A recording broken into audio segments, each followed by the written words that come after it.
आप सुन रहे हैं उद्धव संदेश, अध्याय 16 और 17। गोपियों की मर्म व्यथा। प्रजांगनाएं बोली, श्री दाम सुबल प्रभृति श्री कृष्ण सखाओं ने मथुरा से लौटकर हमारे सम्मुख अपना नाम अनेक बार आपका नाम लिया और ये भी सुना था कि आपका रूप गुण वेशभूषा अधिकांश में श्री कृष्ण सरीखे ही हैं। इसलिए आपको पहचानने में हमें विलंब नहीं लगा।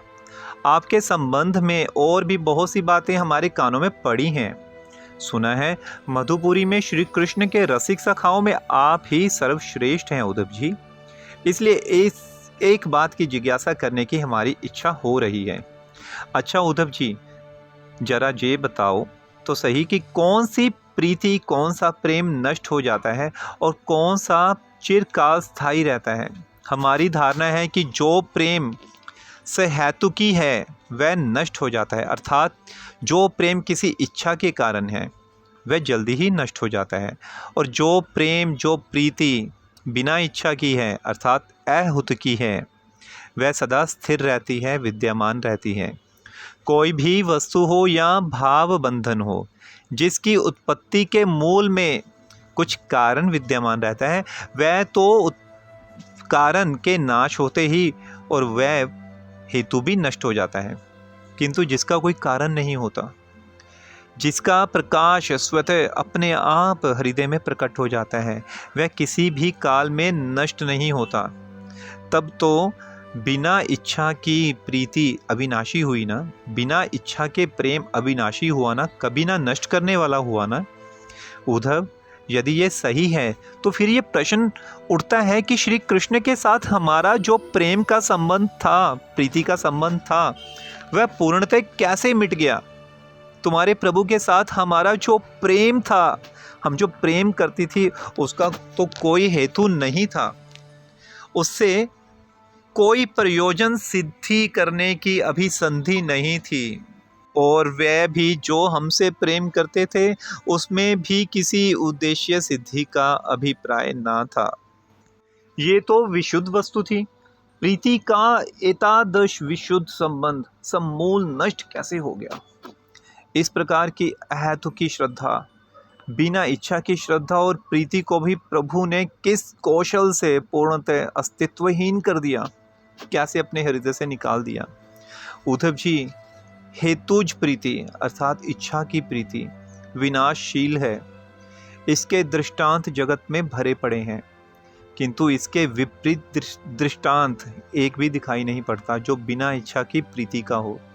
सुनो, विनाशशील प्रीति के थोड़े से दृष्टांत बताएं। भ्रमर, भंवरा जब खिले हुए पुष्प से प्रीति करता है तब कितने गुण गाता है उस पुष्प के, कितना मुख चुंबन करता है, किंतु ये प्रीति, ये प्रेम स्थायी नहीं होता। जब उसका मधु, उसका शहद समाप्त हो जाता है, जब पुष्प बिना मधु के हो जाता है, तब भंवरे की प्रीति भी समाप्त हो जाती है। उस प्रीति का कारण था सिर्फ मधु।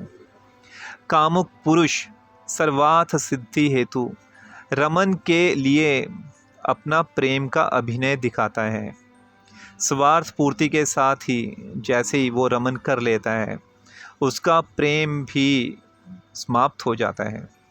गणिका का भी धनी युवक के प्रति अर्थात वेश्या का एक धनी युवक के प्रति उतने ही दिन प्रेम प्रदर्शन रहता है जब तक उसके पास धन है। धन समाप्ति के साथ ही उसका प्रेम भी समाप्त हो जाता है। प्रीति का हेतु ही क्या था? धन की प्राप्ति। उसी स्वार्थ के लिए प्रीति का अभिनय किया गया था गणिका के द्वारा। उस उपाधि के अभाव में प्रीति भी शून्य में विलीन हो गई। प्रजा भी राजा से जो प्रेम करती है, उसके मूल में ये भावना है कि राजा प्रजा का कल्याण करेंगे।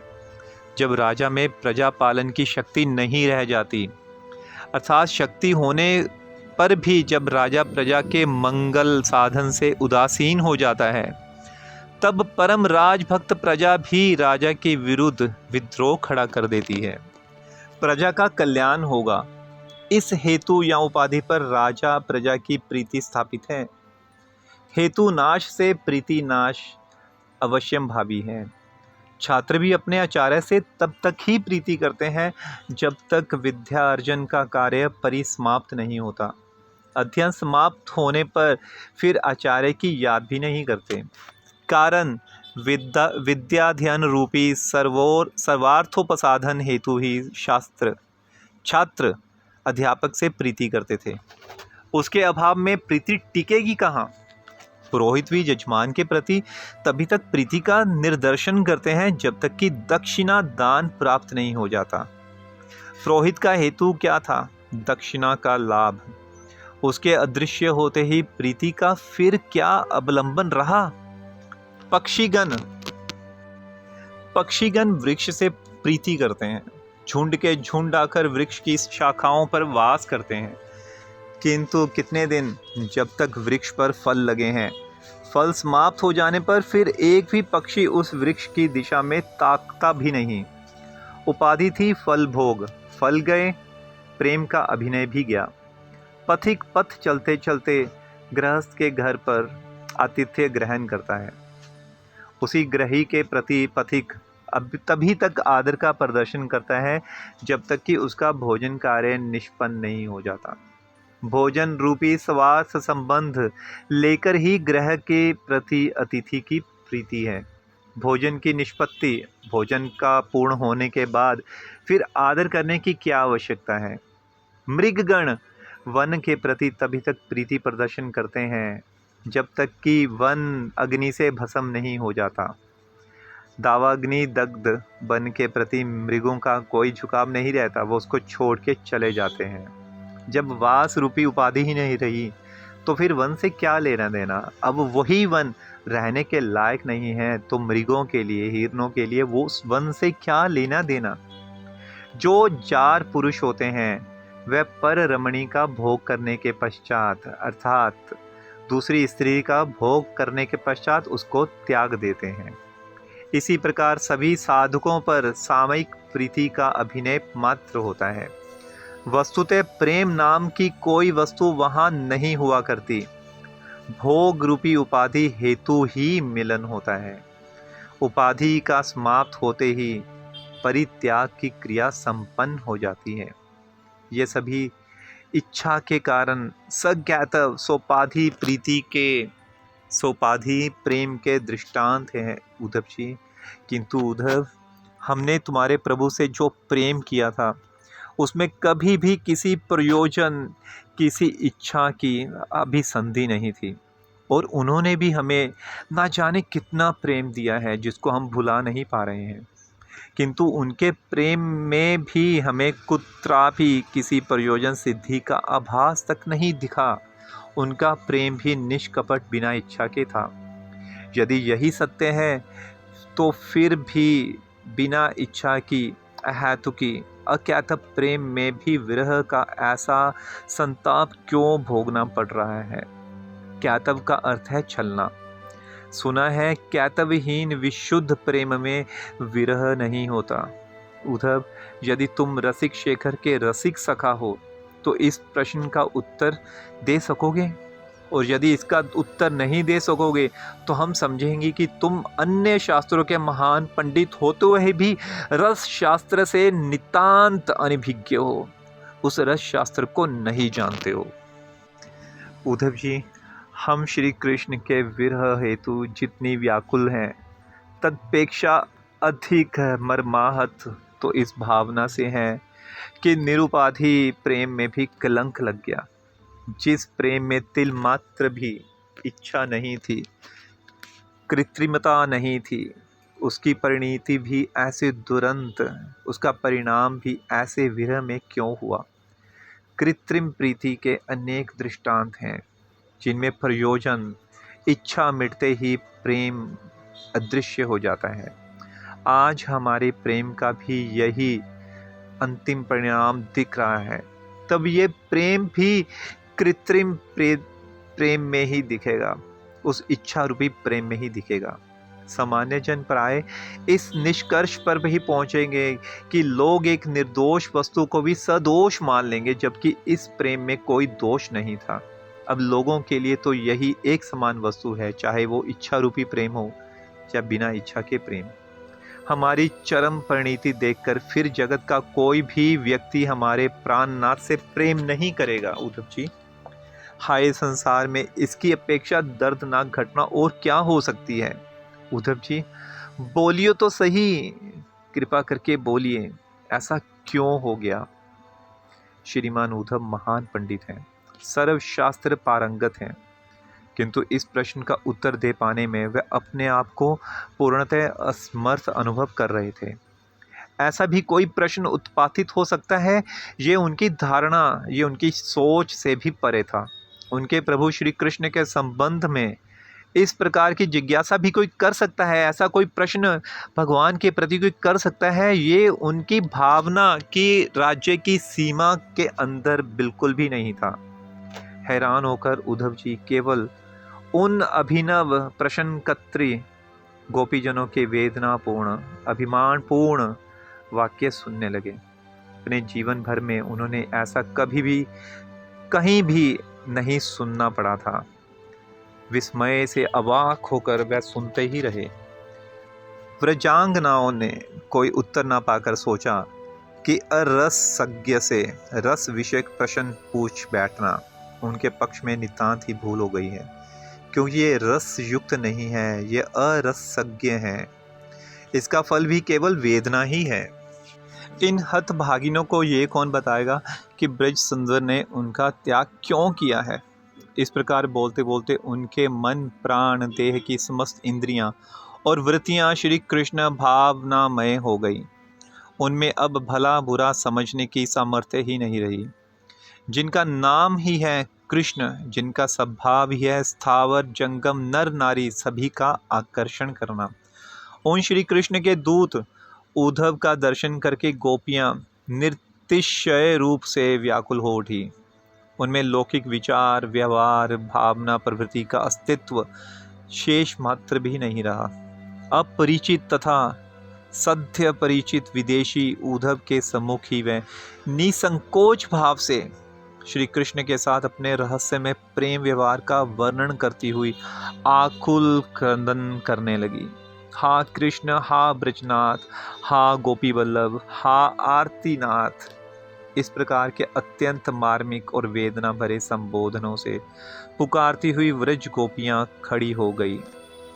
मथुरा की दिशा में मुख करके ऊर्ध्वबाहु होकर तीव्र व्यथा भरे शब्दों में कहने लगी, हे व्रज प्राण, एक बार मात्र आकर अपने ब्रज की दुर्दशा तो अपने नेत्रों से देख जाओ। बाल्यकाल से अद्यावधि हम तुम्हारे सिवाय किसी अन्य को नहीं जानती। तुम्हारी निजजन होकर भी आज हम घने शोक के गहरे समुद्र में डूबी जा रही हैं। एक बार मात्र आकर अपने श्री चरण तरणी के सहारे ब्रज की रक्षा कर लो मेरे प्राणनाथ। इस प्रकार का उच्च स्तरीय विलाप देकर अतिथि उद्धव क्या सोचेंगे। अब वह लोक लज्जा उनमें नहीं बची थी। तभी शुकदेव जी ने कहा है कि वह त्यक्त लौकिका हैं। वह विशुद्ध और अत्यंत विहल होकर प्राण प्रियतम श्री कृष्ण की मधुर बाल लीलाओं का स्मरण करती हुई गुणगान करने लगी। मधुमय किशोरावस्था में श्री कृष्ण ने उनके साथ जो माधुर्यमय लीलाएं की थी, वह एक एक करके सब उनके मन में, हृदय में उदित होने लगी। उन लीलाओं का स्मरण करती हुई व्रज बधुएं उन्मादिनी की तरह गाने लगी। उद्धव उन भावाविष्ट उन्मादिनी ब्रज रामाओं के तीव्र व्याकुल भरी आर्तवाणी सुनने लगे। ऐसी कथा, ऐसी व्यथा, ऐसी दारुण भाषा कभी किसी भी मनुष्य को कहीं भी दृष्टिगोचर नहीं हुई होगी। उद्धव अपने जीवन को अत्यंत धन्य समझने लगे। हृदय के निभृत कोने में मन ही मन कहने लगे, जिनके कंठों से निसृत हरि कथा गति तीनों भुवनों को पवित्र करती है, उन ब्रजांगनाओं की चरण रेणु मस्तक पर धारण करके मैं अपने इस ज्ञान शुष्क जीवन को सार्थक बनाता हूँ। जय जय श्री राधे। अगला अध्याय, श्री राधा विरह वेदना का प्रकाट्य। उच्च स्वर से क्रंदन करती हुई गोपियां कुछ कदम अग्रसर हुई। उद्धव ने उनका अनुगमन किया।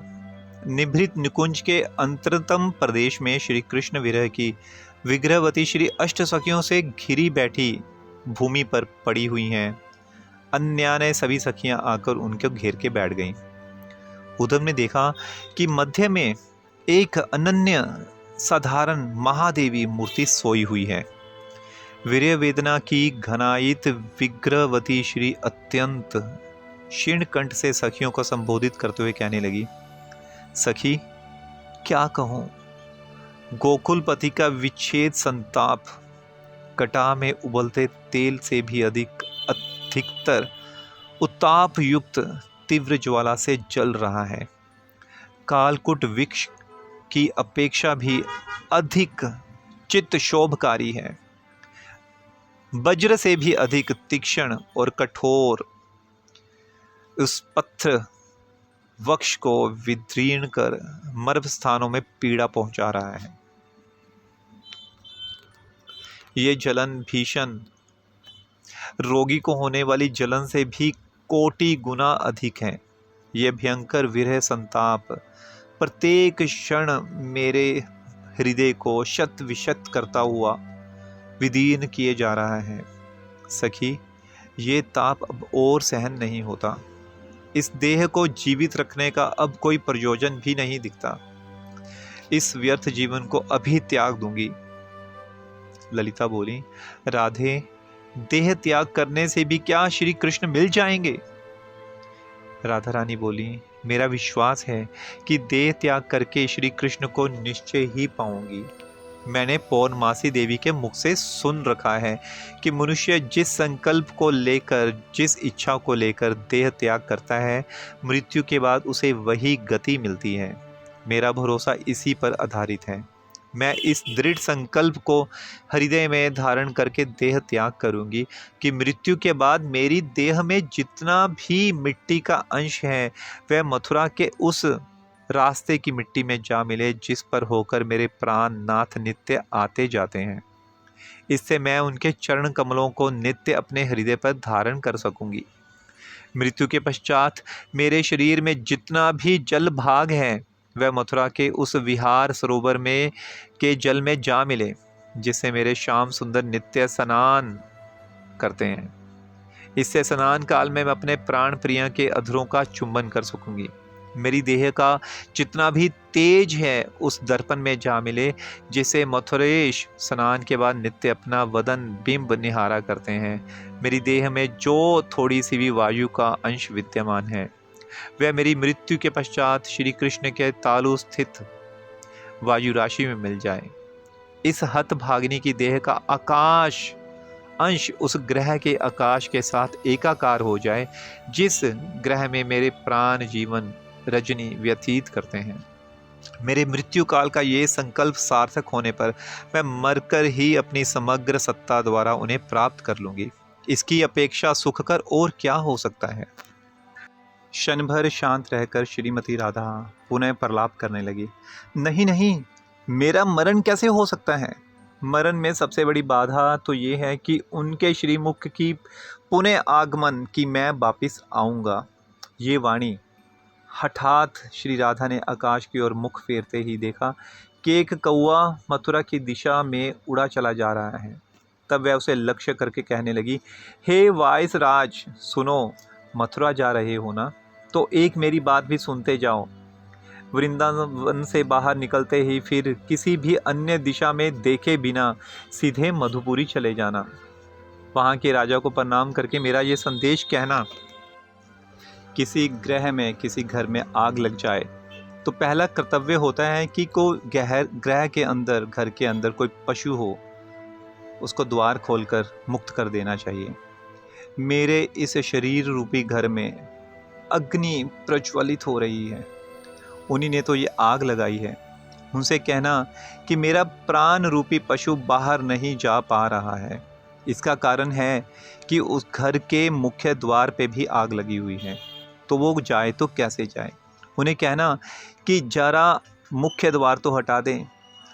यदि वो पूछें कि कौन सा मुख्य द्वार, उनसे कहना कि जो आपने कहा था मैं फिर आऊँगा, यही वाणी तो मुख्य द्वार है।